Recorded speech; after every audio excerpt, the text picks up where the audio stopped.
Hello guys, welcome to our channel Datturaj వరకు. Actually నేను మా స్వీట్ ఈవినింగ్ అలా టెర్రస్ పైకి వెళ్ళాం అనమాట. బట్ కింద అంతా షాప్స్ అవన్నీ చూసేసరికి ఎందుకు మంచూరియా తినాలనిపించింది. సో ఇంకిద్దరం ఎవరికి చెప్పకుండా ఇంకా డైరెక్ట్గా బయటకు వచ్చేసాం అనమాట. ఇంటి దగ్గరే జస్ట్ 4 minutes వాకబుల్లో, జస్ట్ రోడ్ క్రాస్ చేయడమే.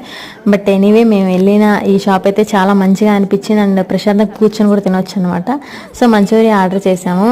కొంచెం లో స్పైస్ చేయమన్నాం ఎందుకంటే స్వీట్ ఎక్కువ తింది కదా. బట్ ఎనీవే ఎలా ఉన్నా కానీ తినేస్తుంది, ఎందుకంటే మంచూరియా అంటే స్వీట్ కూడా ఇష్టం అనమాట. అలాగా నూడిల్స్ అంటే నార్మల్గా ఇంట్లో ఎప్పుడైనా ట్రై చేస్తూ ఉంటాం. మంచూరియా కొంచెం ప్రాసెస్ ఉంటుంది, అందుకని చెప్పేసి ఎప్పుడు నేను బయటకు వెళ్ళిన ఫాస్ట్ ఫుడ్ దగ్గర మంచూరియానే ఆర్డర్ చేస్తాను అనమాట. లాస్ట్ నేను మా ఫ్రెండ్ తను పీజీ సంథింగ్ కేపీహెచ్బి దగ్గర తిన్నప్పుడు అస్సలు బాగాలేదు. బట్ ఇదైతే చాలా బాగుంది అండ్ చాలా వర్త్ అనిపించింది కాస్ట్ కూడా. సో ఇంకా నేను మా స్వీట్ ఇద్దరం ఫుల్ ఎంజాయ్ చేసాం అనమాట. కొంచెం వేడిగా ఉంది బట్ అలానే కొంచెం టేస్ట్గా ఉందని చెప్పేసి అలానే ఊదుకుంటే తినేసాం అనమాట ఇద్దరం. చాలా బాగుంది. Thank you for watching. Do like, share and subscribe.